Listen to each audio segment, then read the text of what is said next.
A very good evening. I trust that you are in the best of spirits, especially as the country celebrates 63 years of independence from the stewardship of Britain as a colonial master. Tonight, we'll be looking into the trajectory that the country has taken in these 63 years and understand or see exactly what has been, what can be, and what ought to be. This is On the Spot. You're most welcome.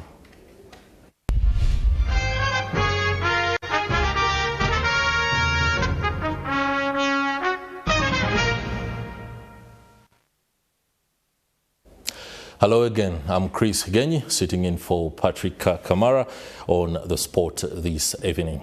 This 9th day of October 2025, we are all literally on the spot as a people, as a country, and as a republic.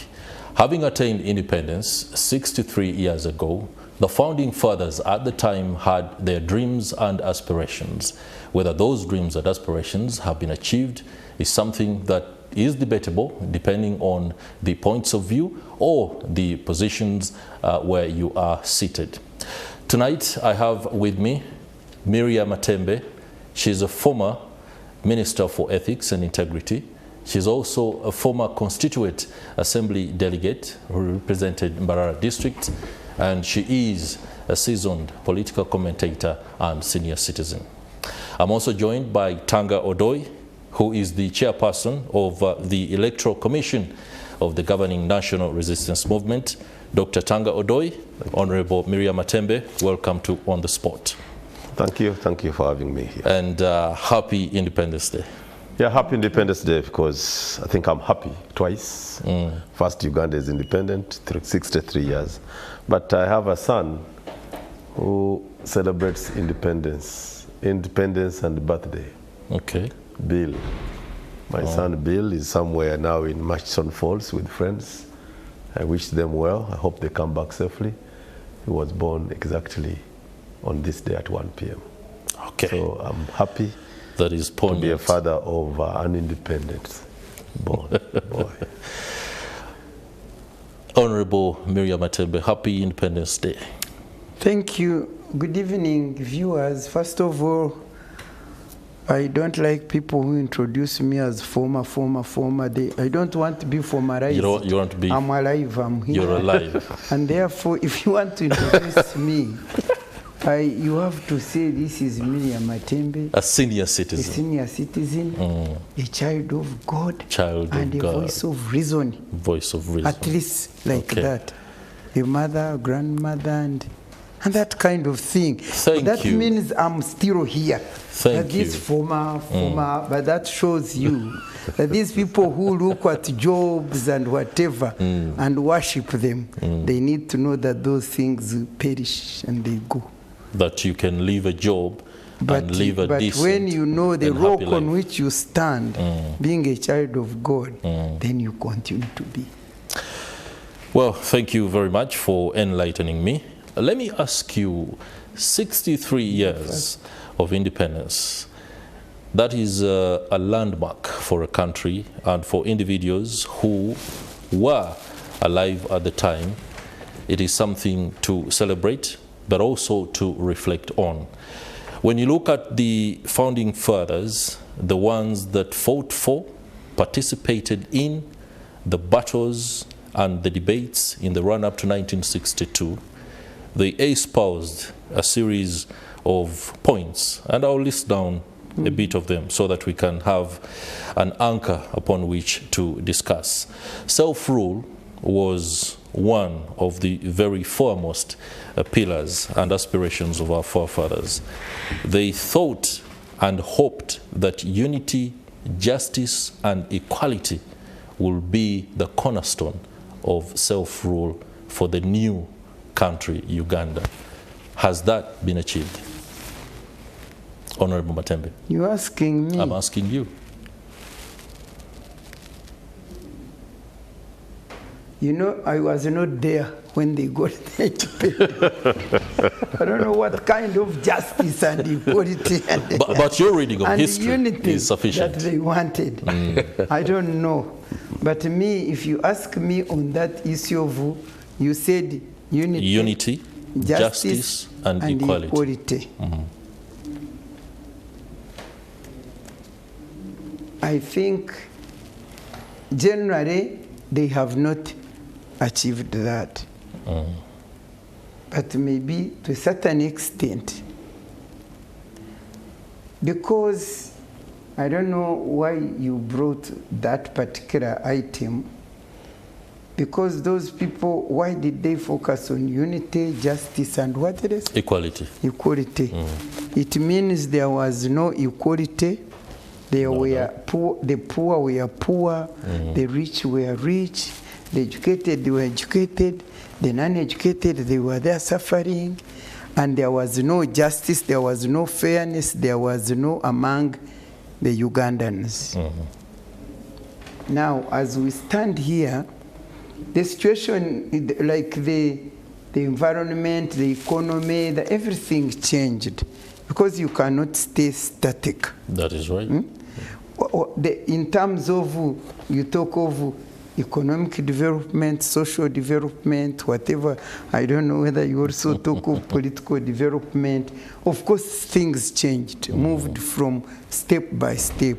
But in terms of equality, justice, and fairness, the struggles are still there.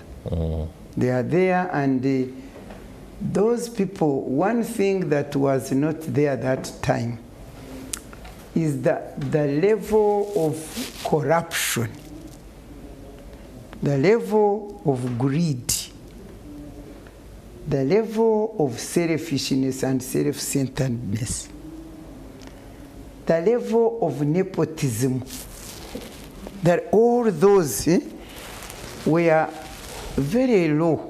I think they were very low. But now they are at the highest.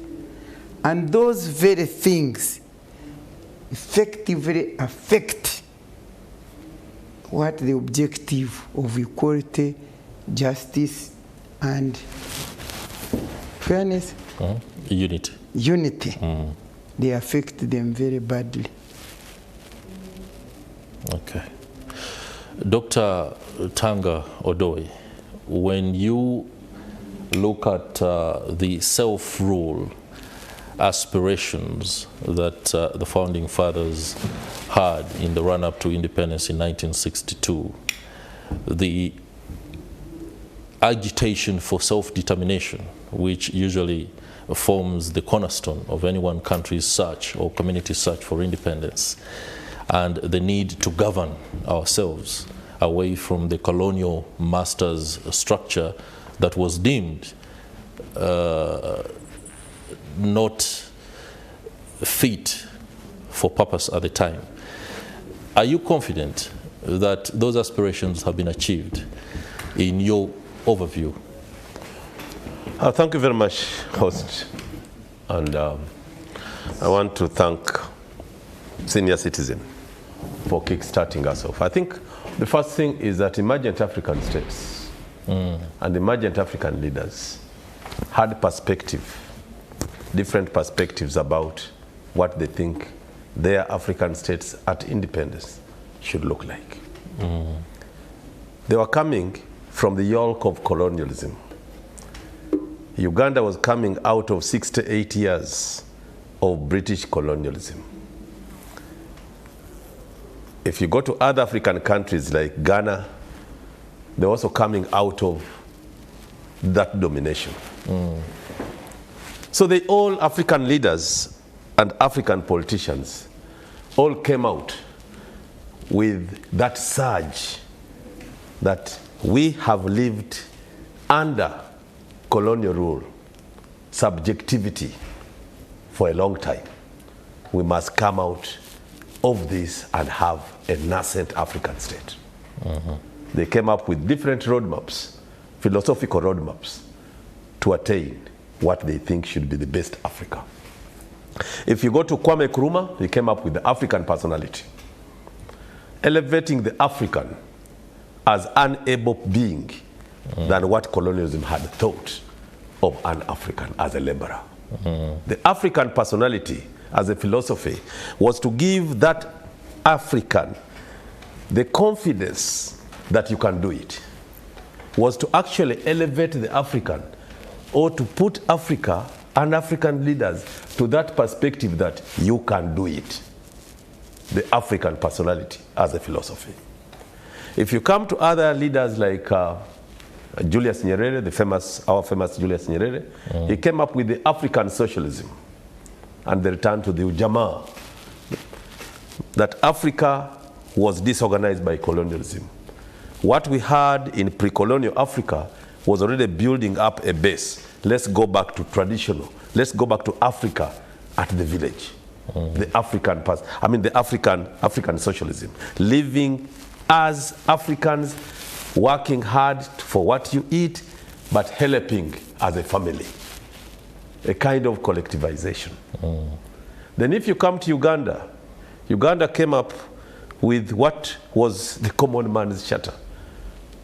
Move to the left.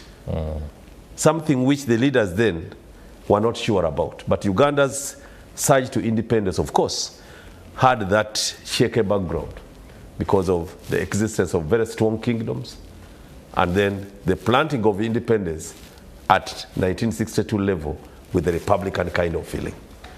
So all this, if you go to Zambia, the humanism.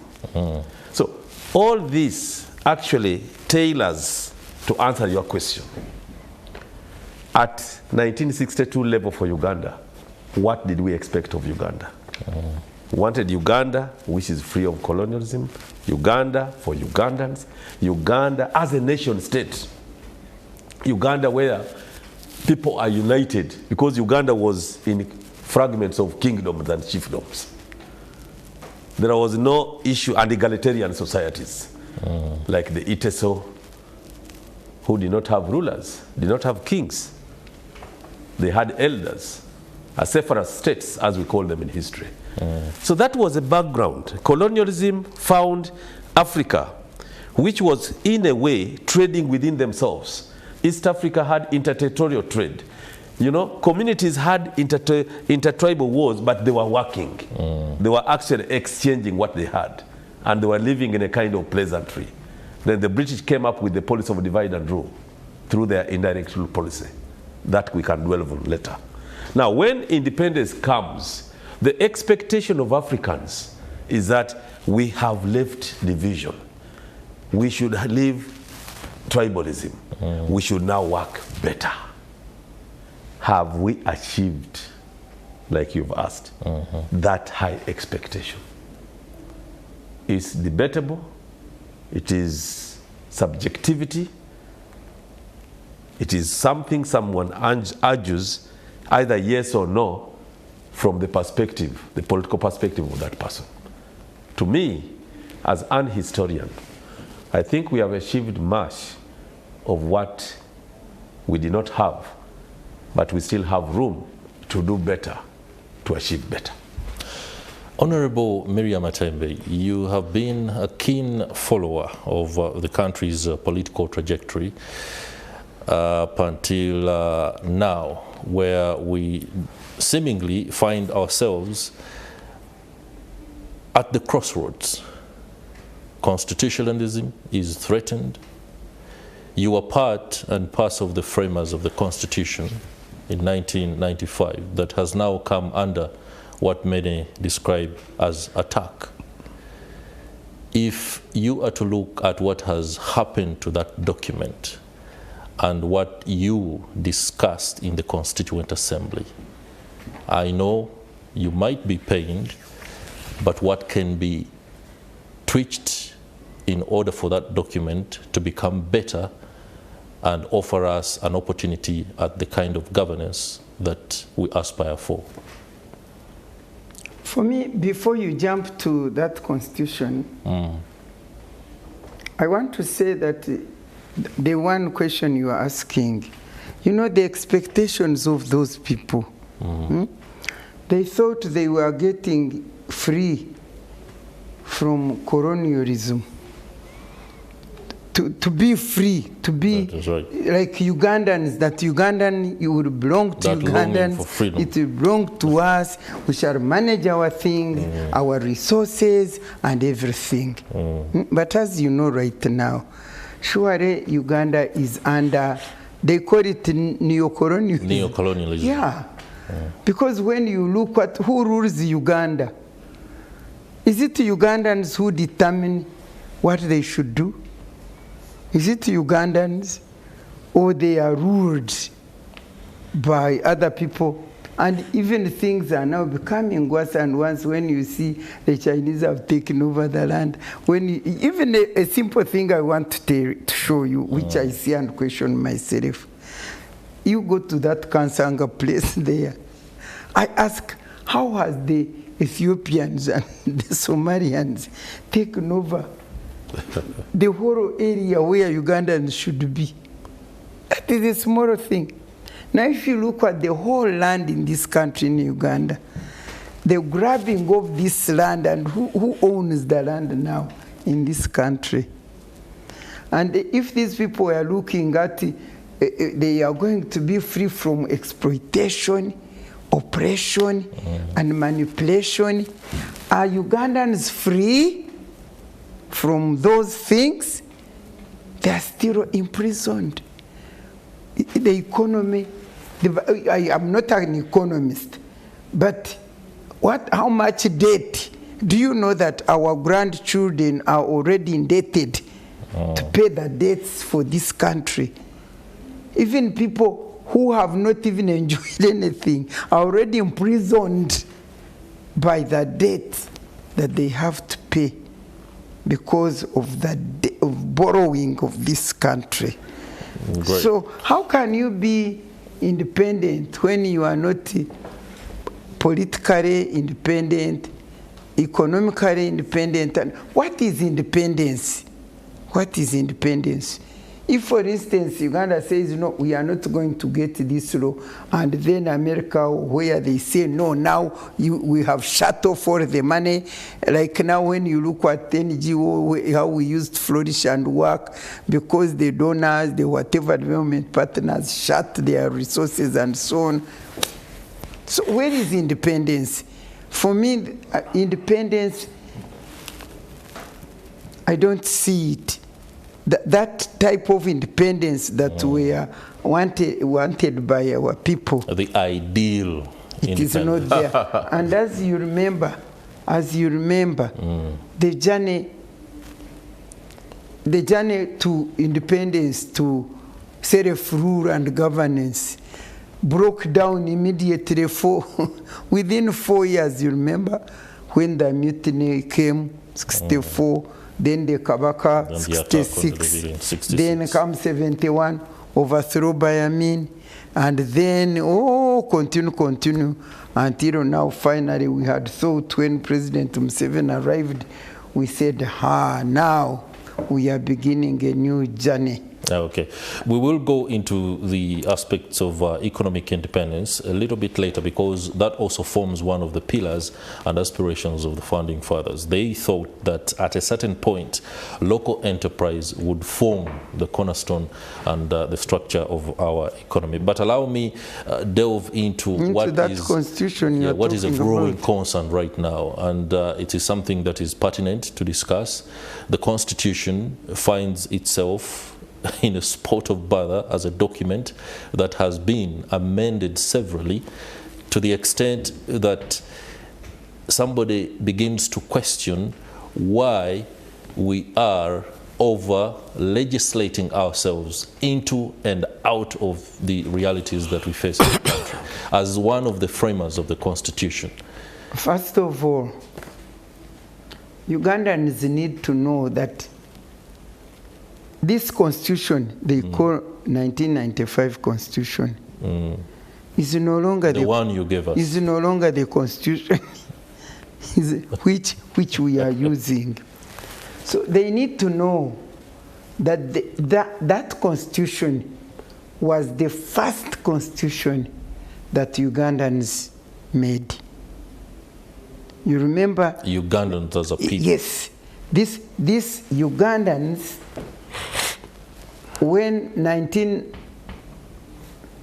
President Museveni came to this country in 1986, he came declaring a fundamental change. You know what a fundamental change means? I do. Turning things upside down. Like you get your hand and you do. If you were seeing here, now you do what? We are seeing here. Changing things. Fundamental change. Yeah. And the fundamental change was beginning with the Ugandans making their own constitution. In other words, what is a constitution? You can compare a constitution, a national constitution, as the foundation on which the nation is built. It is, you compare with a building. When you are building, you are making a building, you make a strong foundation. And that building strength depends on that strong foundation. And right. To us, the constitution was like, oh, this is the first time Ugandans are going to make a foundation for their country. Yes, like he was saying, the country was divided by colonialists. You find Chisoro was meant to be in Rwanda, but half of it is in Uganda, and then Rwanda, you go to Busia, you go, for you, the Simanyankori is here, Simanyivichi, like that. And we had never had an opportunity to sit and agree to be together. Because for them, they had forced us to be one nation. And this was a time to sit as Ugandans and say, okay, we were made one nation, but this is the time, because we can't change it, this is the time we are going to sit together and decide on the foundation, to build Uganda on a foundation which we Ugandans are going to make. And say from today, once this foundation is done, then we start building Uganda upwards on a strong foundation.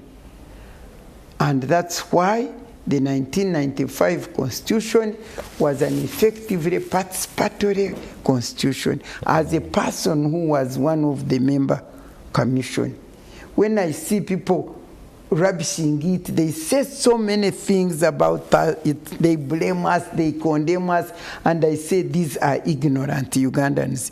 Any Ugandans who starts condemning you are useless, you did nothing.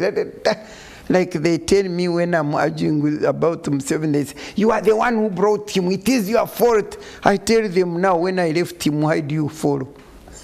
Because it is now, it is now your time. I left, why are you following? Okay. So this constitution, I'm still on that constitution. So it was participatory and made, and Ugandans that time were not the caliber of Ugandans today. They were real, knowledgeable, mature, intelligent Ugandans, including the local one. Because of the journey they had walked, they knew what they wanted, and they put everything in their views, and we came out, we made the constitution, the CA, we debated it, we promulgated it based on those principles, which I think you know. I can't tell them off cuff now, but they are there. Based on principles, unity was there, peace, what, progress, prosperity, all those. And we put that constitution there. The 1995 constitution. No. Now, when people say 1990 constitution, 30 years, I say no. The 1995 constitution was implemented for it started to work for 10 years. And after 10 years, I would say there was a new constitution because there was even a new commission, which people don't know. I don't know why Ugandans don't know these things. We had the Odoi what? Commission, which made the 1995 constitution. After 10 years, we had the same paper commission, which reviewed the constitution and removed the central fundamental part of that constitution. And therefore, from that time, I was worked for 10 years. After 10 years, the same people constitution started working. I don't know whether it even works. So, people should understand that the constitution we made, which you are celebrating in 30 years, it is not the constitution that we made participatorily with the views of Ugandans, which they gave with such passion and such freedom and such, by then, no corruption, no what, it was done very, very clearly. Okay, you'll be sharing with us shortly what the aspects of the constitution that you think were either tampered with or completely desecrated from the document by the Matembe Commission a little shortly. But allow me engage Dr. Tanga Odoi. Listening to Honorable Miria Matembe, I think it is a black spot on the governing National Resistance Movement, a party that under its stewardship, the Constitution has seen an unprecedented number of amendments, a Constitution that already has over 290 articles. For context here, the Constitution of the United States that was written more than 250 years ago for a country much larger in terms of size and population has 9 articles and has only been amended 27 times. And some of the amendments are actually amendments to amendments that were done. When you look at Uganda's position right now, do you think we are on the right track, especially in as far as the constant tinkering with the Constitution is concerned? First of all, I think I really love listening to senior citizen. And now that she says there are 2 constitutions. And 2 commissions. That there was 1 constitution and another constitution, Odoi and Matembe. Me, I think Uganda's constitution 1995 has spanned a period of 30 years now to 2025. It was actually 8th October 1995. 8th October 2025, yesterday, it had spanned 30 years. 30 years. And let me say this for record, that every country's constitution reflects the history of that country. Any constitution a country makes, actually the members who make that constitution are cognizant of the history of that country. The history of that country, the bedeviled history of Uganda from 1962, even 1961, call it, must have informed the Honorable Matembes, the members of the CA, the respectable people of the CA, to make a constitution with that in background. And I think the preamble of the Constitution of Uganda states what informed the formation and the crafting of that Constitution. It is a historical context. Every constitution becomes a political tool, but has a historical background. And when it has social issues, it also becomes a social document.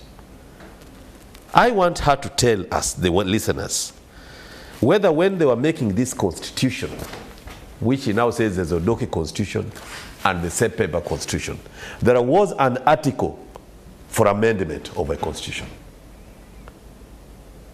Was there an article that that constitution can be amended? Is that the mistake they made? Was it supposed to be made and cast on stone without provision for amendment? If there was provision for amendment, and if amendments are done on a constitution, does it make that constitution entirely new, or a constitution which was, but because there's possibility of amendment depending on situation, it was amended?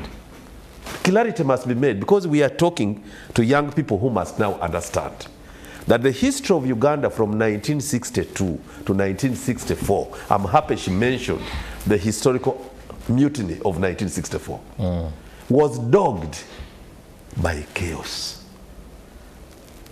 Uganda was founded on a good platter.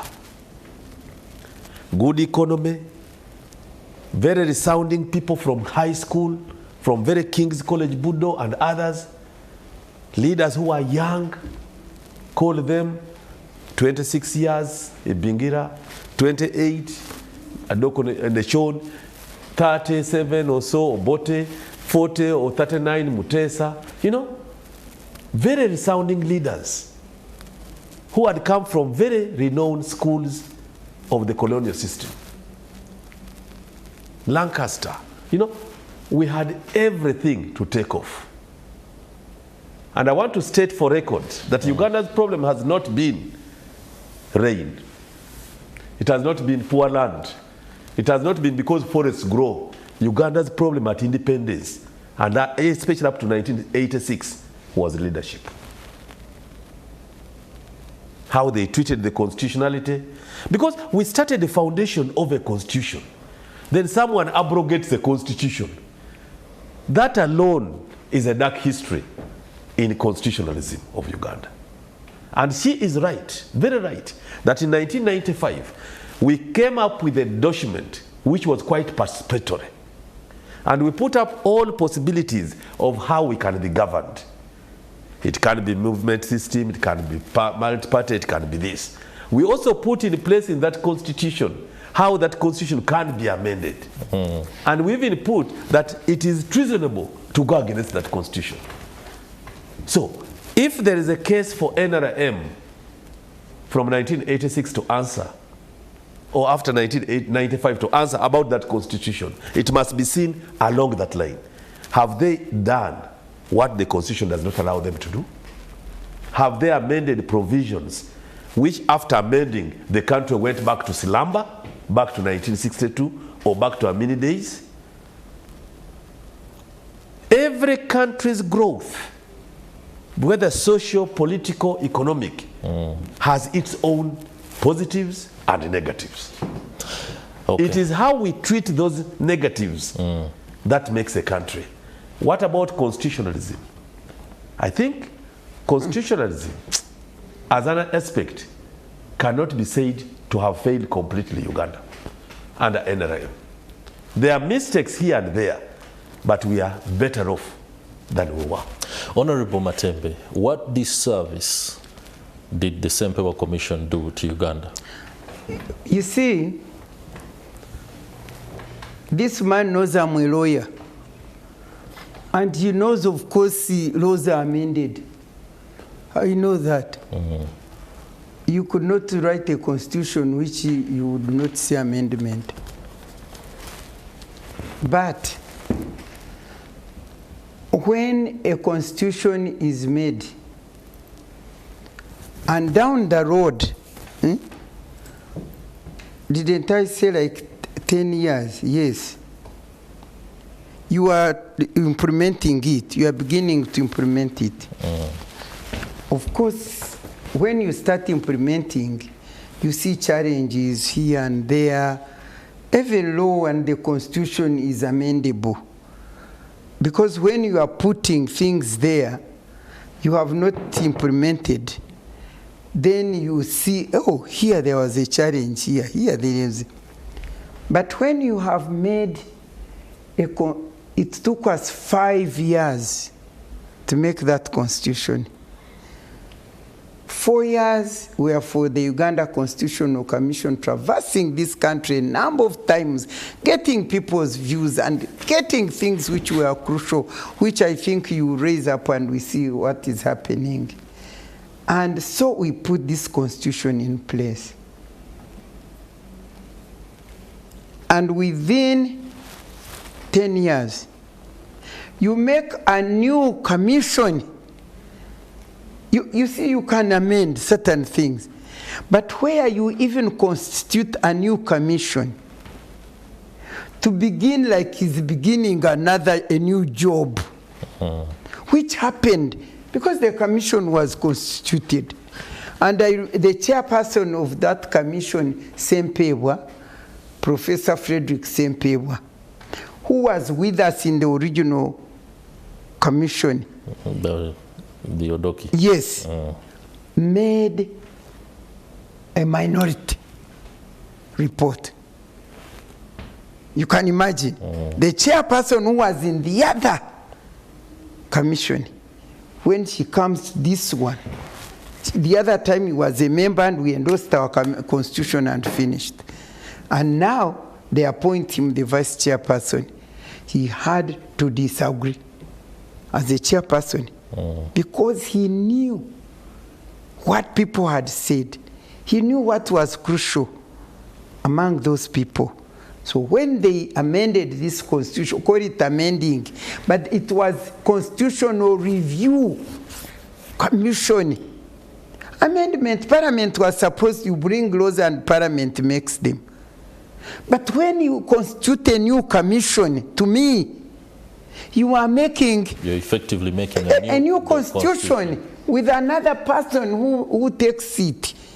And the chairperson, that man who was with us, had to give a minority report opposing the fundamentals that were changing in that constitution.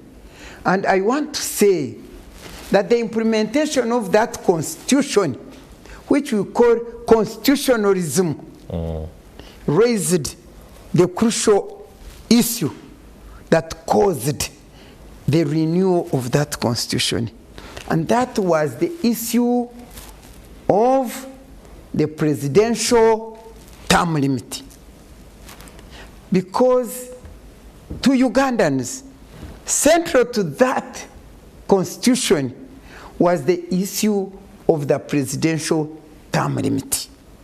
And everywhere we went in the country, people, because we are telling them what a constitution is, what it means, and what it contains, and what it can contain. Afterwards, we went to correct their views. But even the first journey which we traversed, they said the problem of Uganda, the biggest problem of Uganda is leaders, the presidents who don't want to hand over power peacefully. Everywhere, whether north, central, where, they are the problem. And we said, why? What do you want us to do now? What do we do? They say we need to limit their term. People, Ugandans said we need to limit the presidential term, first term 5 years, next term 5 years, and if we still, after 5 years, first term, if we still want them, then they can go for a second. They can for a second time. But after second time, no more. Then we said, but what if you still want them and they are working well? They said, that's what we want. We want our president to go when we still love him and want him, so that they don't have to run away and die in exile, like has been happening. And they said, the president, we Ugandans, cannot remove the president through any other way, because the president has resources, has the guns, and has the power. All these things were discussed very, very clearly.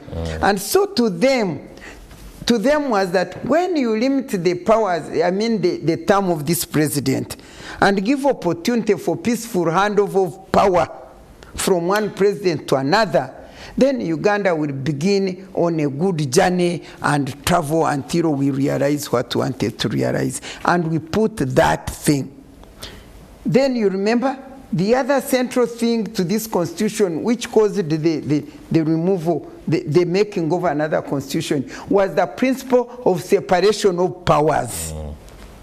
That the parliament is independent, the judiciary, the executive, and they work hand together, closely together, but with independent powers. And the ability of and each you to take remember the other. The constitution which we made, according to that constitution, parliament was supreme. You know, executive, people think executive is the head. Yes, it's the head of the state and so on. But the supreme governing body in the political arena is parliament. What parliament decides, Even if you go to America, where they have to come and beseech Parliament. Now, as soon as our constitution began to be implemented, the biggest challenge, and this doctor should know that, but they never speak the truth. The biggest challenge was the implementation, the constitutionalism part of it. Me, I used to say, I even say that maybe President Museveni, and I can assure you, he loved the Constitution. Because he said, we had a conversation, me and him, when they were not releasing resources for the work. And I said, that is when you were still minister? No, as a commissioner, when the Constitution had started.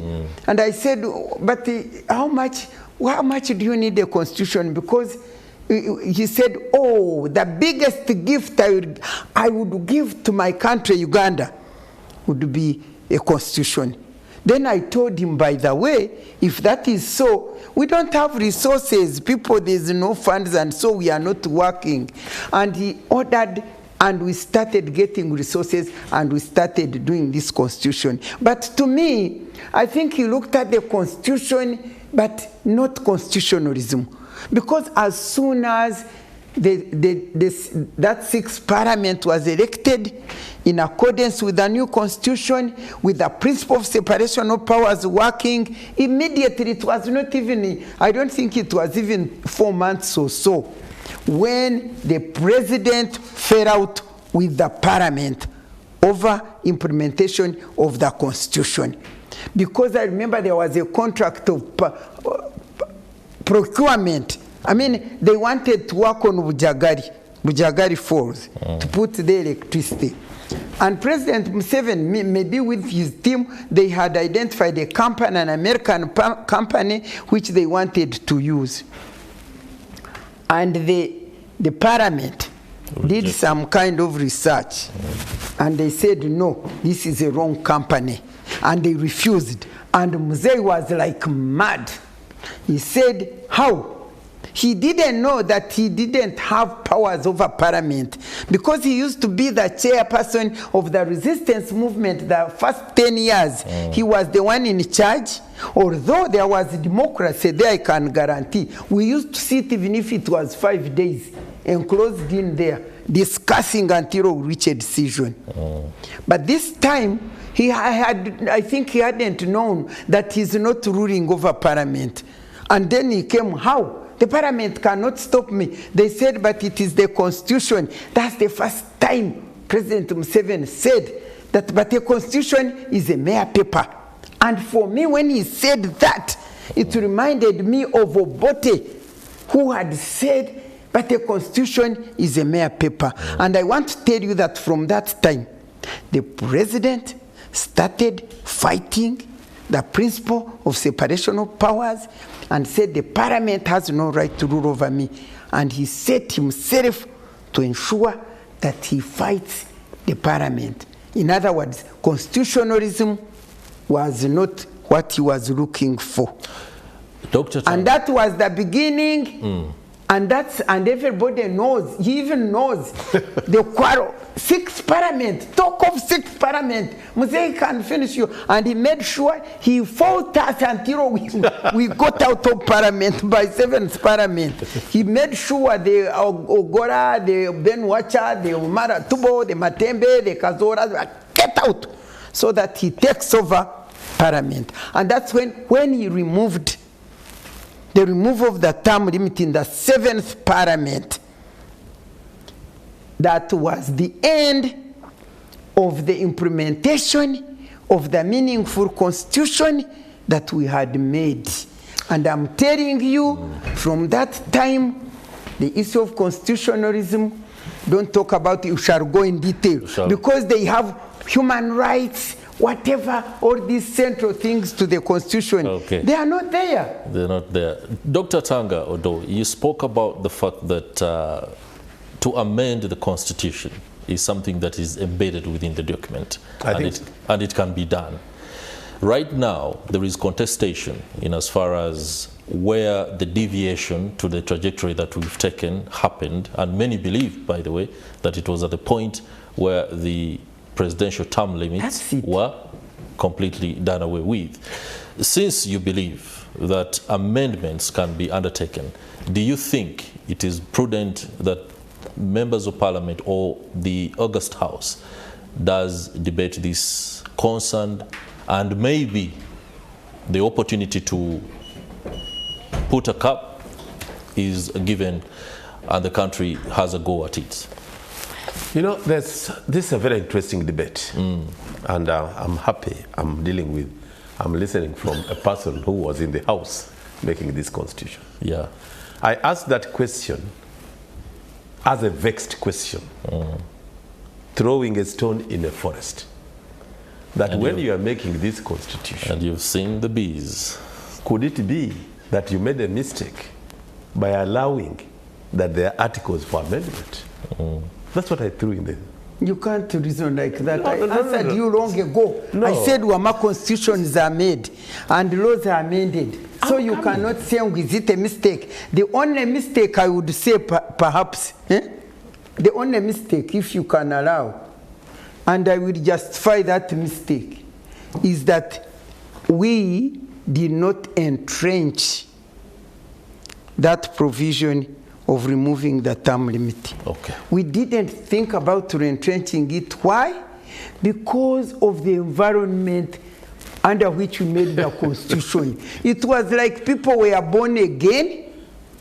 That time, I'm telling you, let me give you this environment. It was like, you know, everybody was saying yes, that issue had no question. It was like, yeah. You didn't believe that anyone individual would want to entrench themselves in power. No, we didn't. I'm telling you, to be honest, even if you ask our colleagues, even these people, I'm telling you, the President Museveni had come and redeemed us, and he was with us, and here Uganda is the man. Uganda is not a theocracy. Here is the man. Uganda is not a theocracy. Let me finish my statement. Here is the man, by the way, who had already written a book, who came with the main message that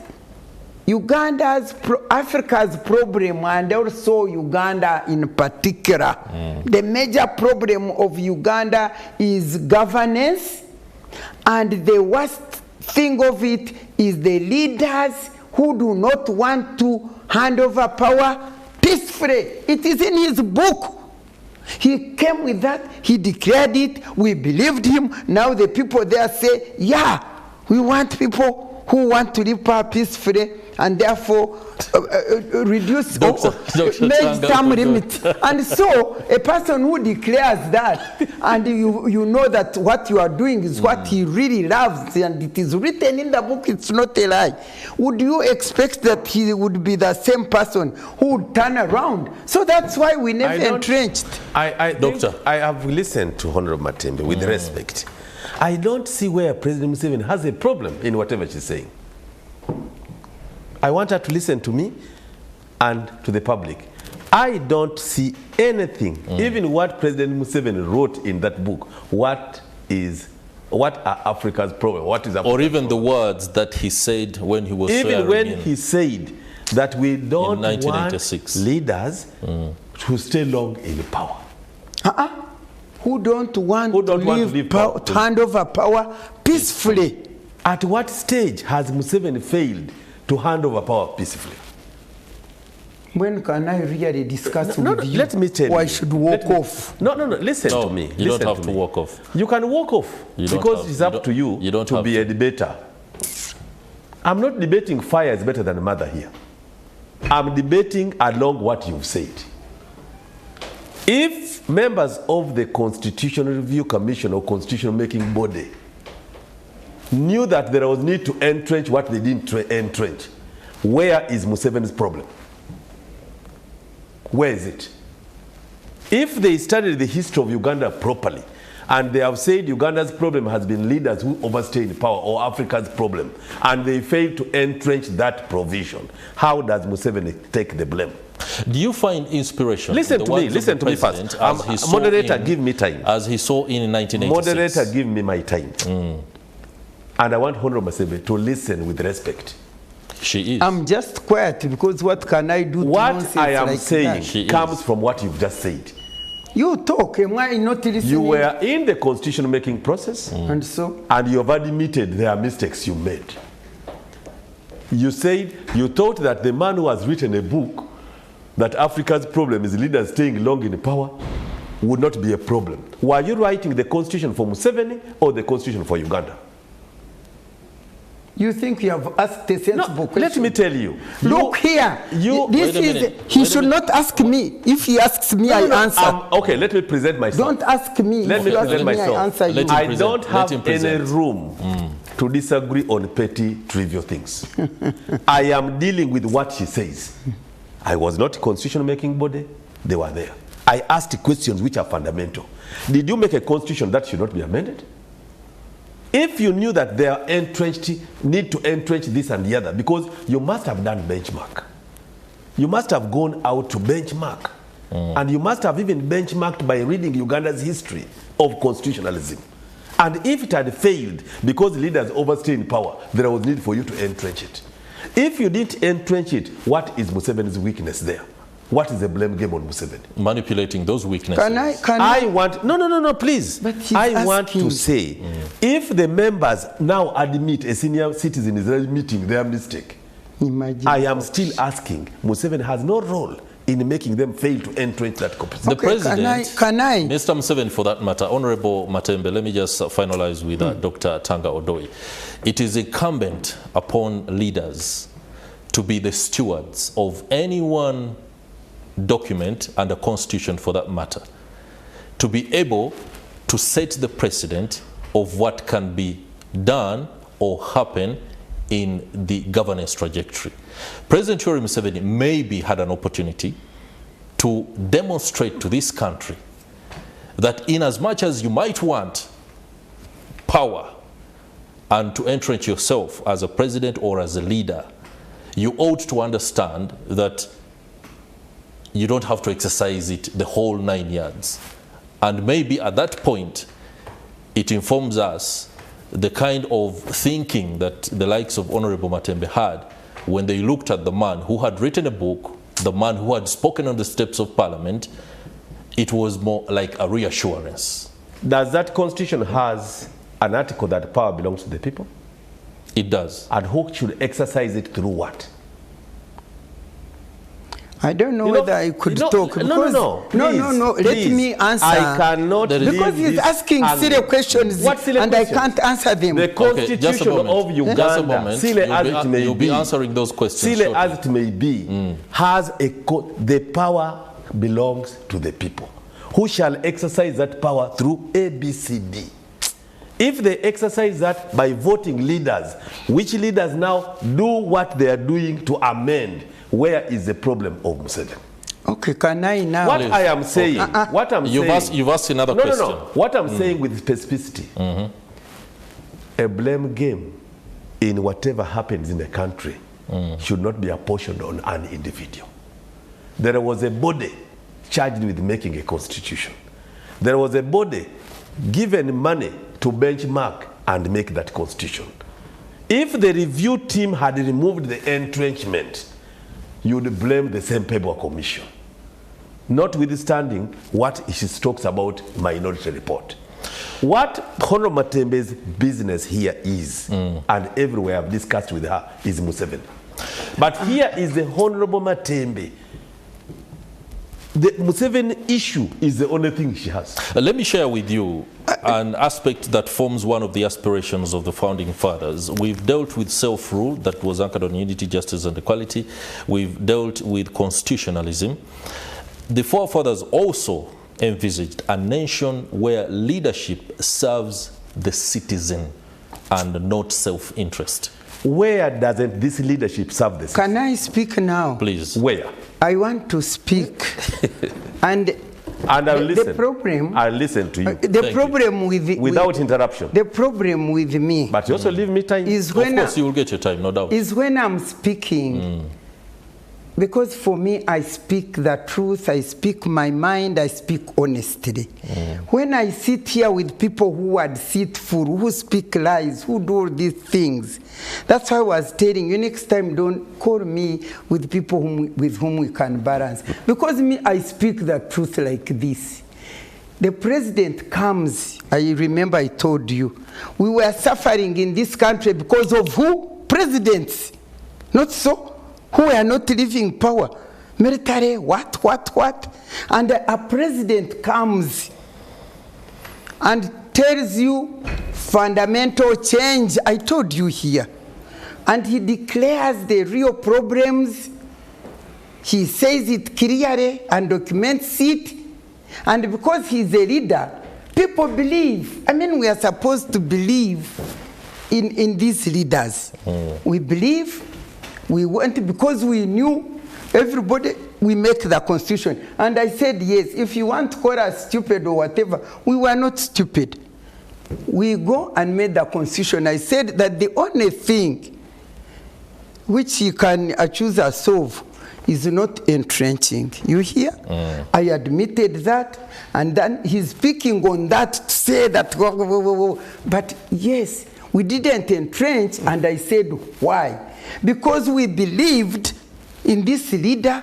Before the people themselves said we need to limit term, he had already said the problem. But for them, they had identified properly that why they don't leave power is because they get power, they get military, they get resources, they capture our country. Honorable, and we, Honorable, and we I'm belong afraid, nowhere. yeah. No, I must finish because I must answer these things. All right. And then when Ugandans say, no, he wants to amend the constitution, and can you imagine when we resist, he gets 5 million shillings and buys the members of parliament. They are on the removal of term limit. When it came to removal of age limit, you saw the army, I mean the military, how it invaded the parliament and they maimed people. And when he asks me, where is the fault of Museveni? I say, is this man sleeping? Is his head working? Is his head... Who doesn't see that? Honorable Who Matembe, doesn't see that that is the problem? Okay, Honorable Matembe, many thanks for that submission. At around this time, let's go for a break, and when we return, we shall continue this discussion and also look at some of the other aspirations of our founding fathers, including the fact that they envisaged public institutions that were free from political or state capture. Has that happened, or it has completely failed? We'll be right back. You're watching On the Spot.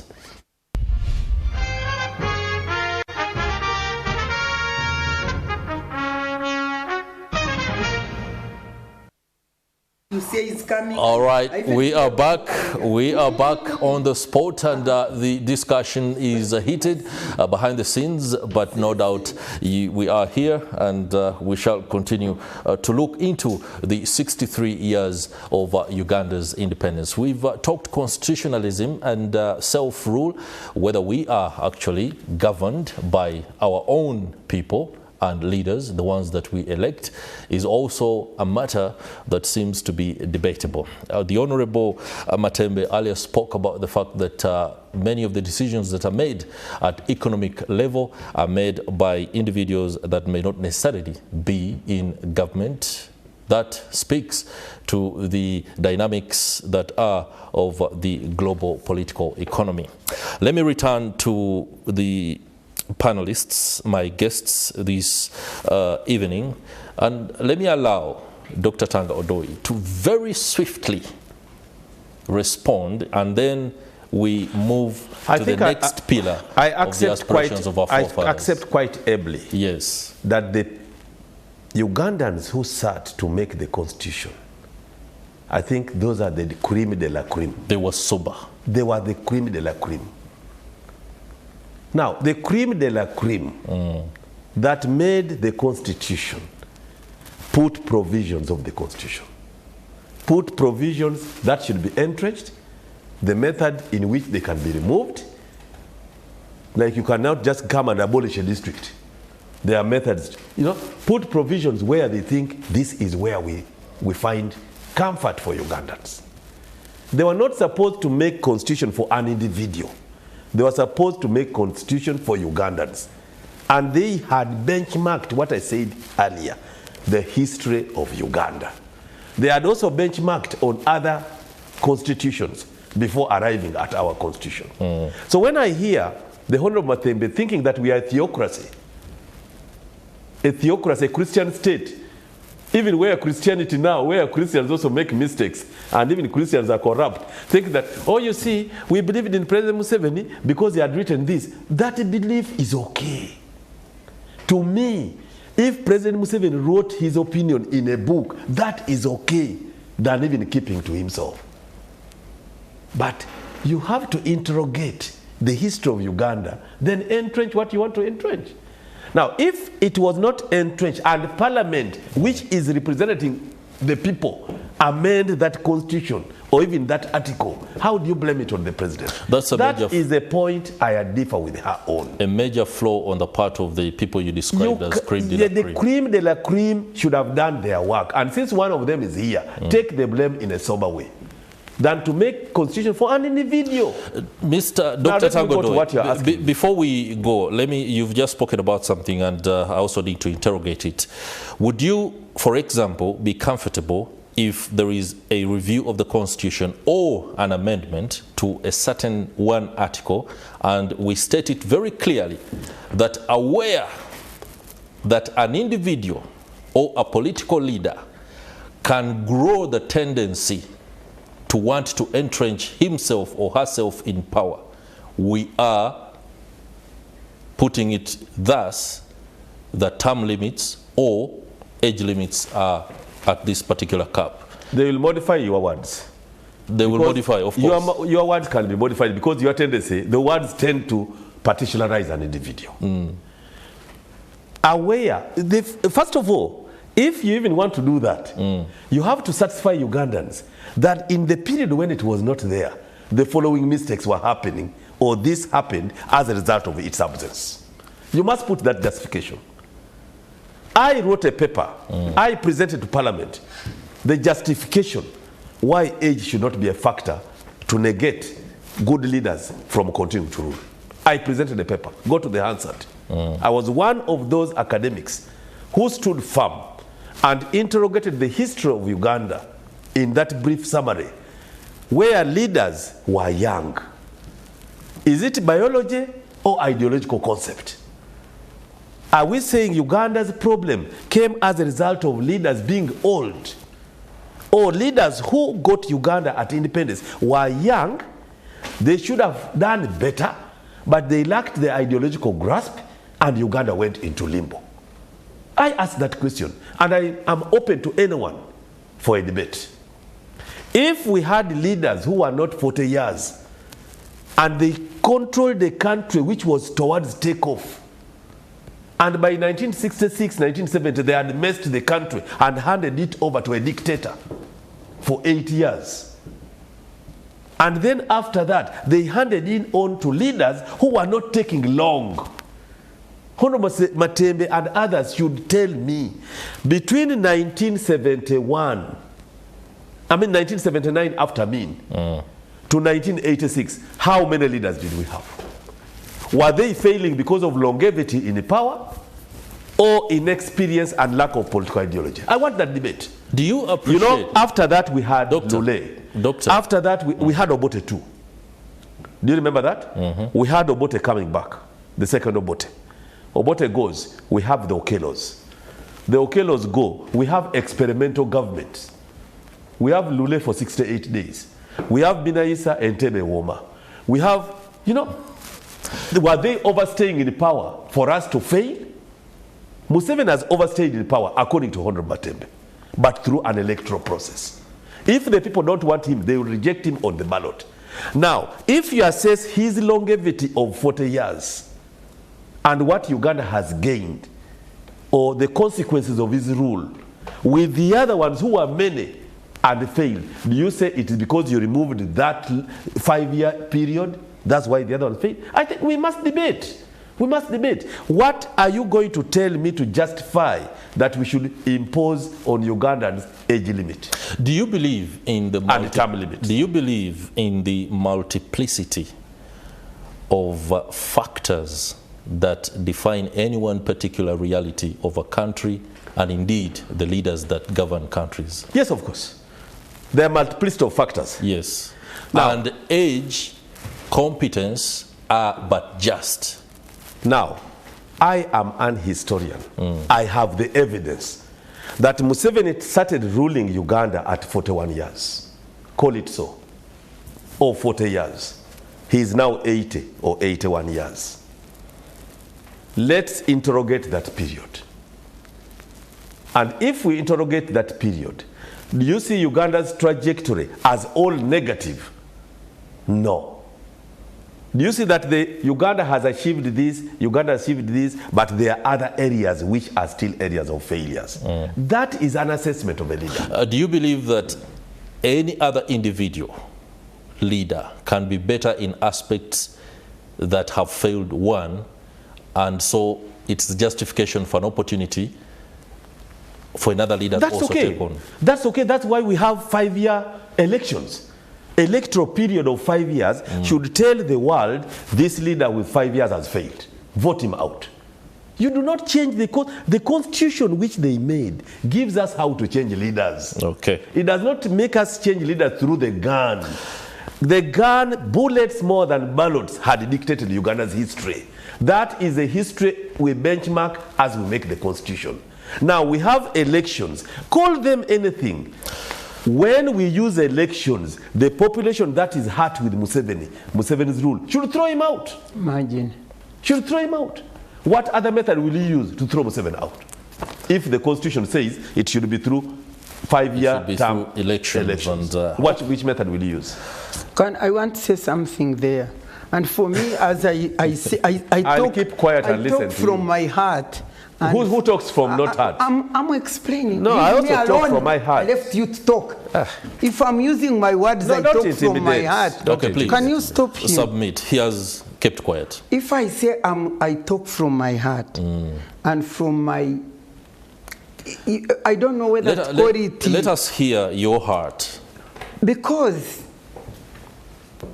this man Museveni, whom this man thinks I hate, came telling us here. You've made that point very clear. That democracy... And there is even a book written to that effect. I'm now on elections. Okay. Changing power. He said he used to oppose these people who are talking of political parties, and he was defending the movement and saying democracy is not in a form. Democracy must be seen in practice. That is right. It's not in a form. That was the great man that time saying that.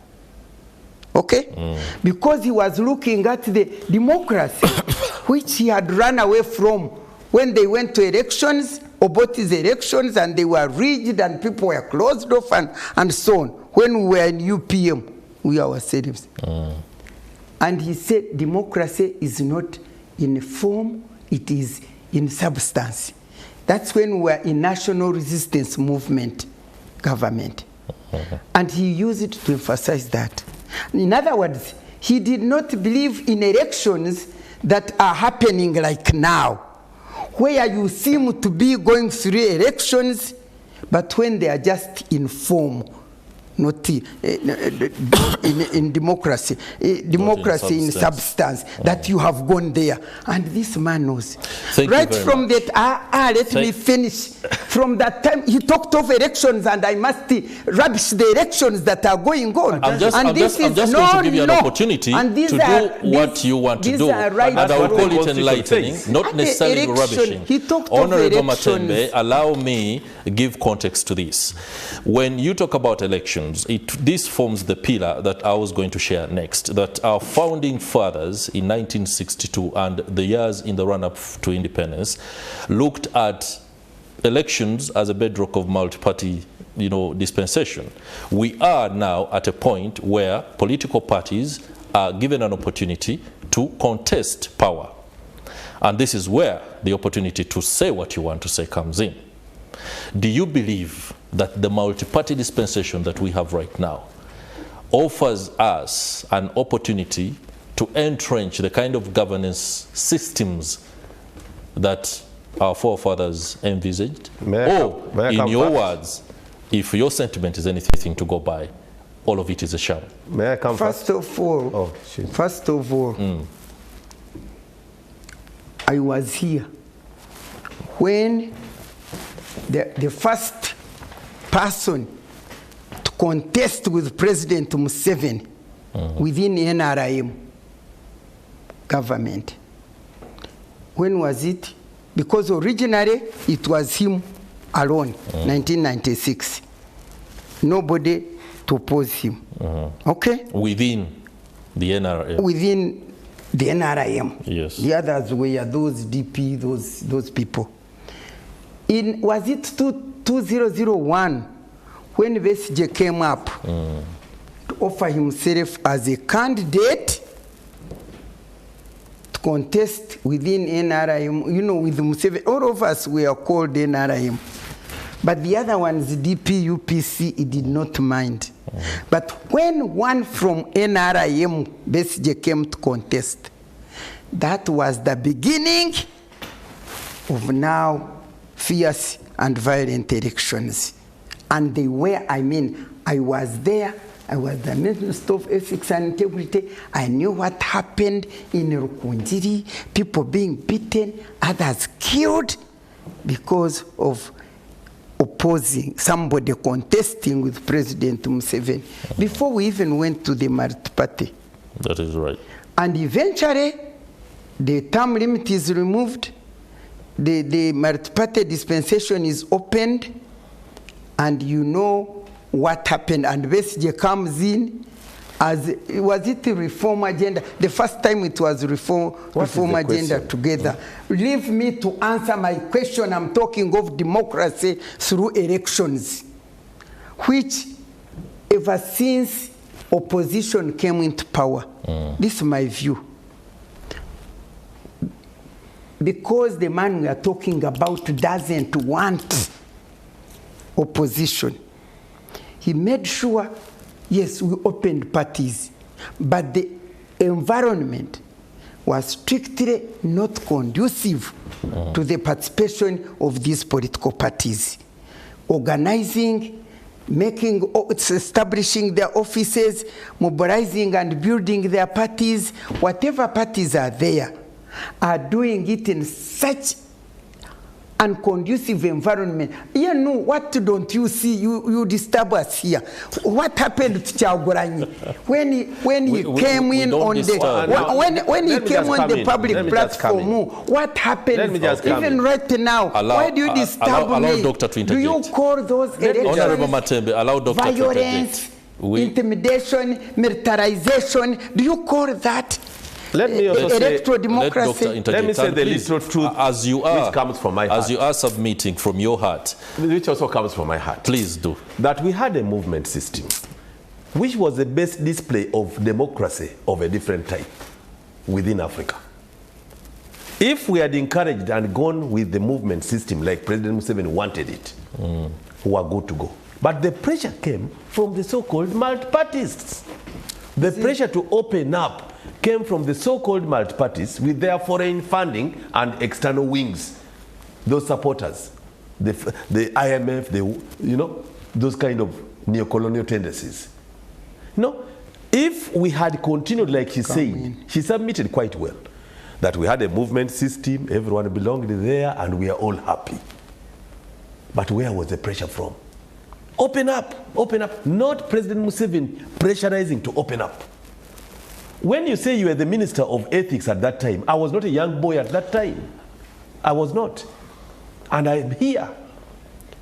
It was you or supporters of multi-party who wanted it open. Honorable Matembe did not want multi-party. Does that mean you're not a supporter of multi-party politics? No. Initially, we were comfortable. Are you a supporter of multi-party politics or not? Listen to me.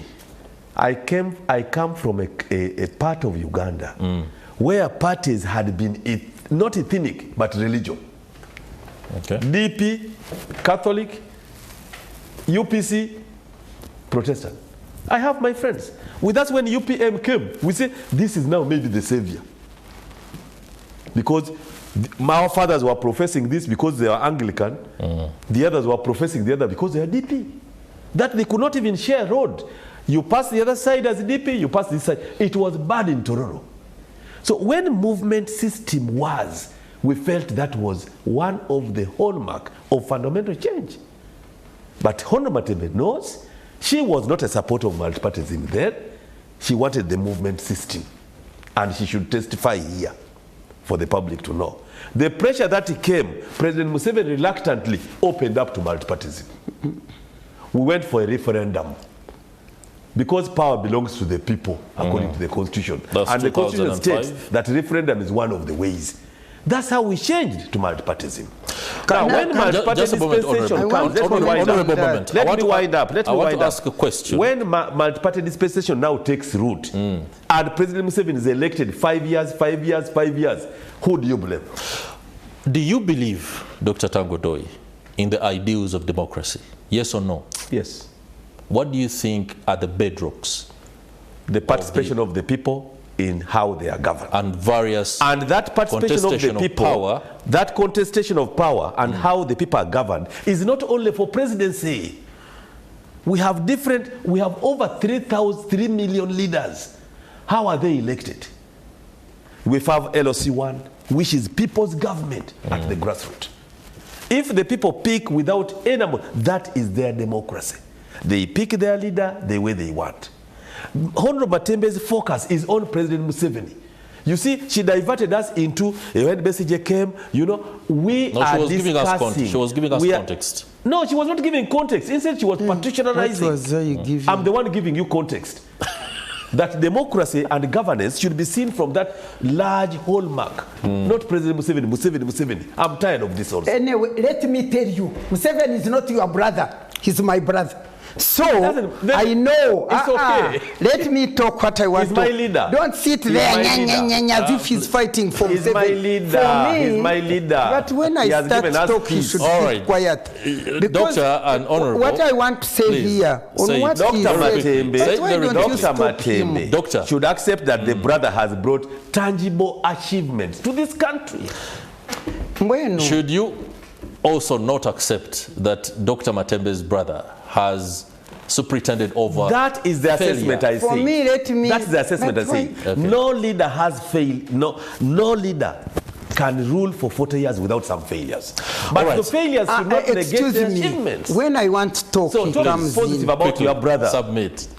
Your brother made you a minister. For me, you are rubbish. For me, don't provoke me too much. Just submit. Because, and what I submit is the real things. But why is mine not now why is he coming in when I want to talk? I leave him to talk. Doctor, allow her so that we can transition shortly to something else. Of multi-party and political parties pressurizing the removal of the movement. I was in that movement all along. By that time there was opening up, that movement of ours has turned into almost a one-party political system. And that is the truth. You were not there in politics. He was in a lecture at Makerere, I don't know where.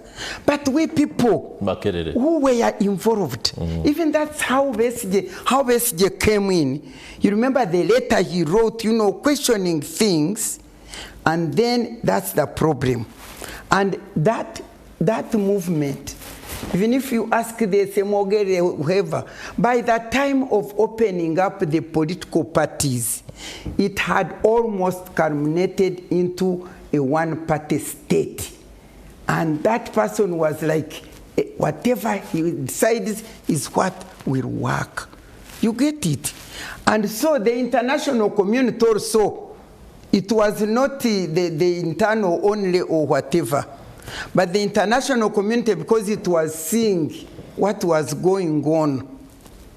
And we people from the inside, I'm not going to sit because he will argue. No. We used to see it. Let me tell you. Don't incite him to argue that. We used to see it, we people, like we people from Western region. Okay. We used to talk, sir. Things are not going right.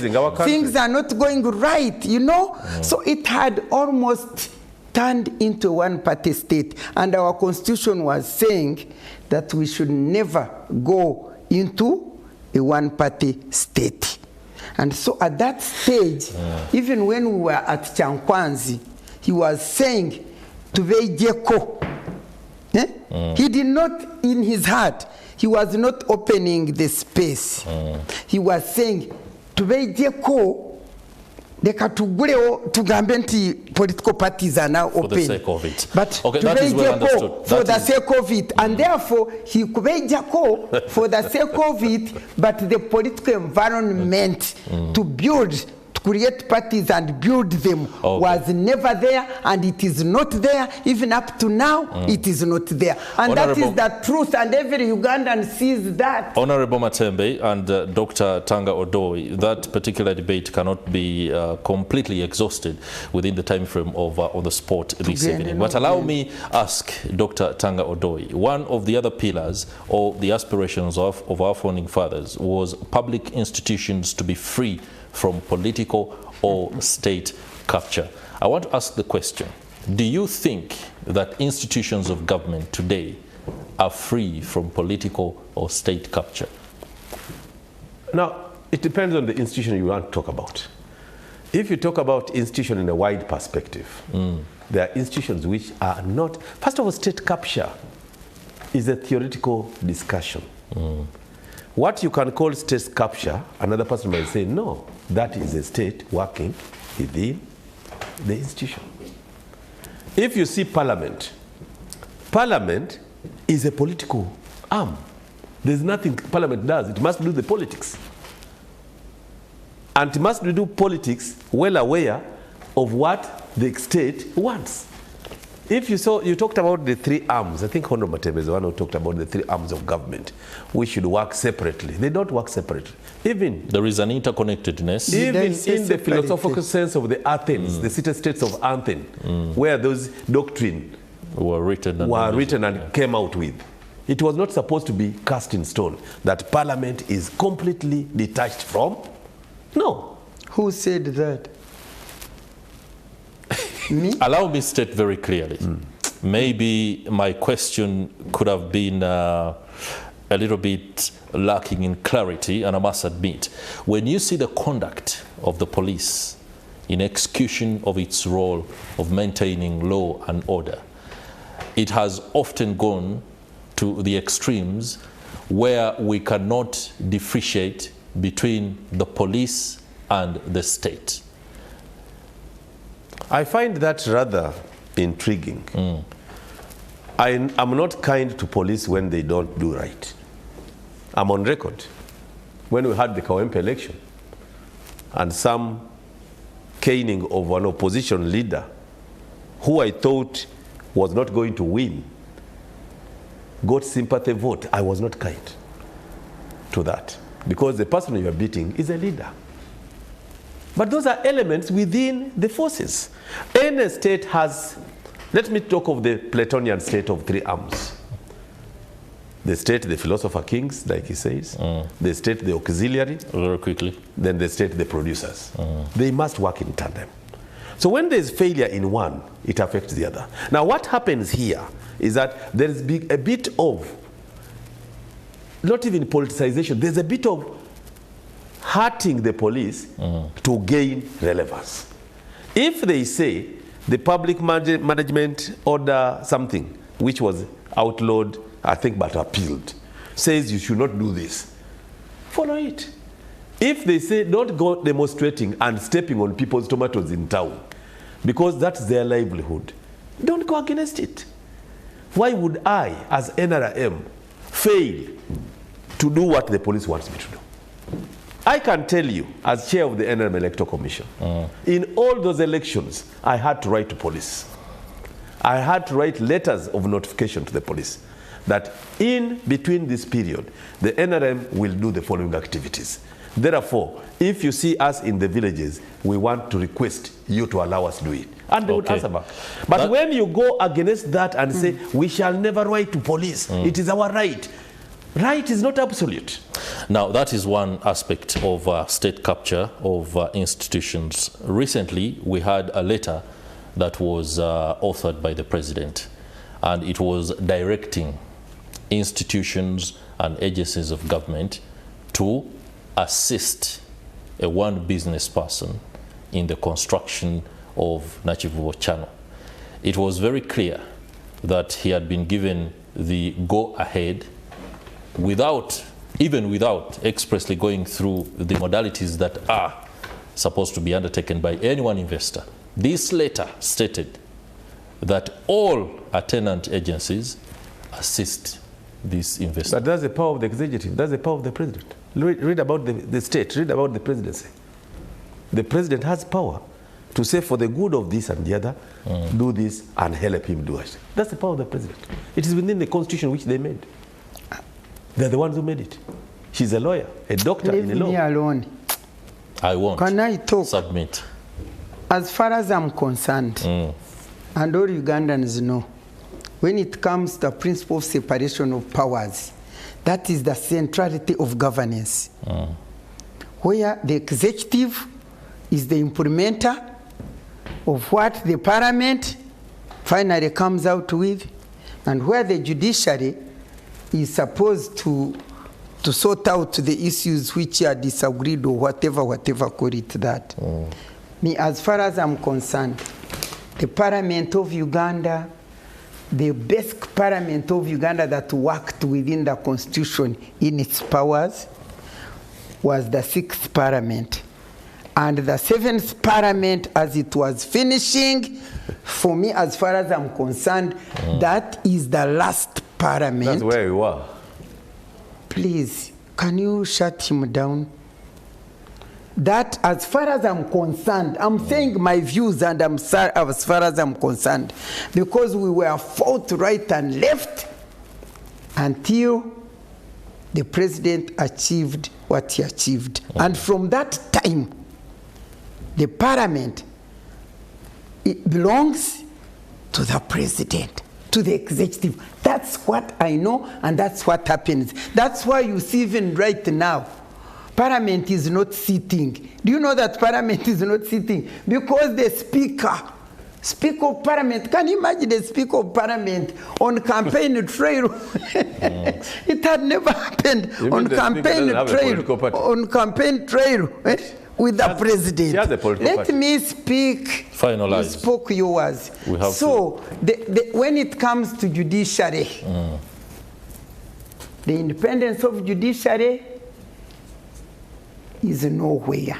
I'm not saying that totality of it, but the freedom and the kind of independence of judiciary expected in the principle of separation of powers. And I'm not saying that they don't relate. No, they relate, but they have where they say, yes, this is us now. You get it? Now, the issue of corruption, the issue of self-centeredness by the leaders in this country, not the top only, but all. What now motivates Ugandans to go into leadership position is eating for themselves.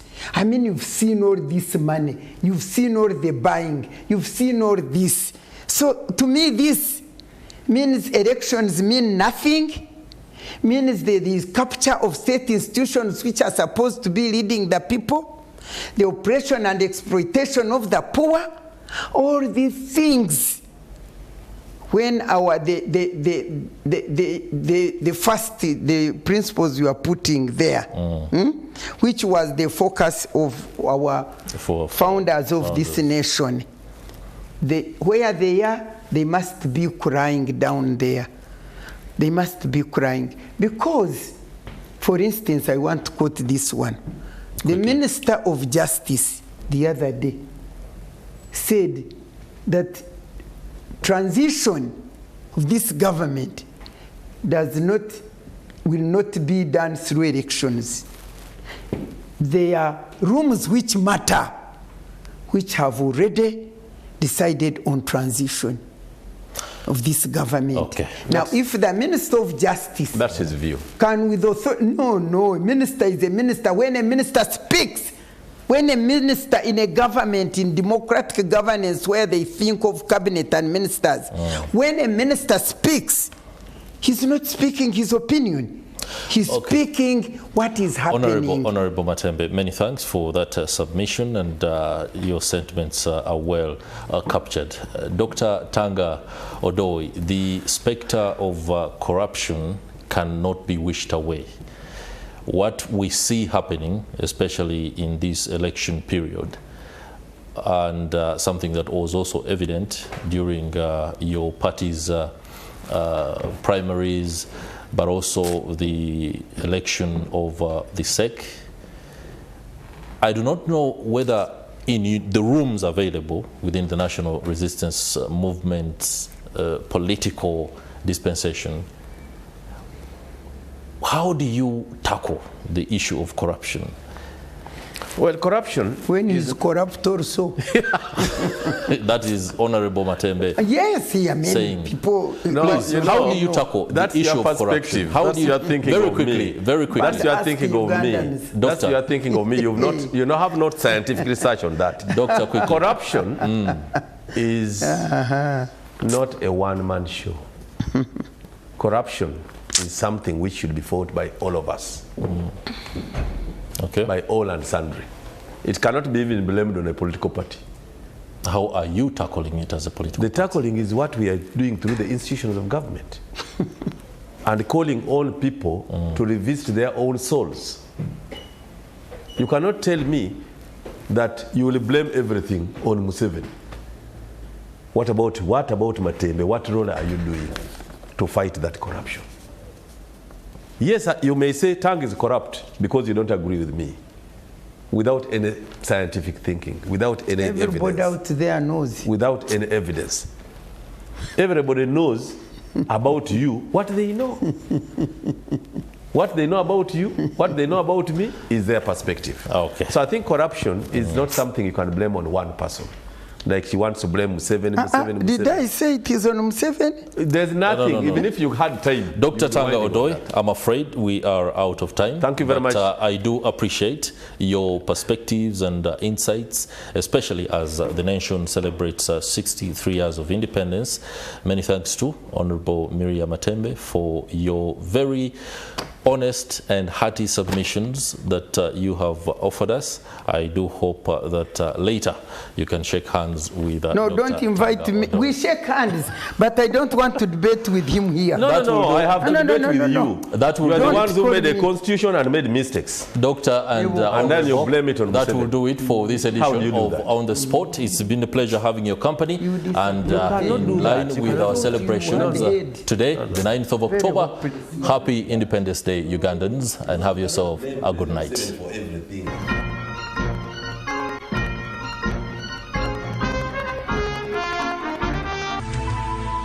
NTV, turning on your world.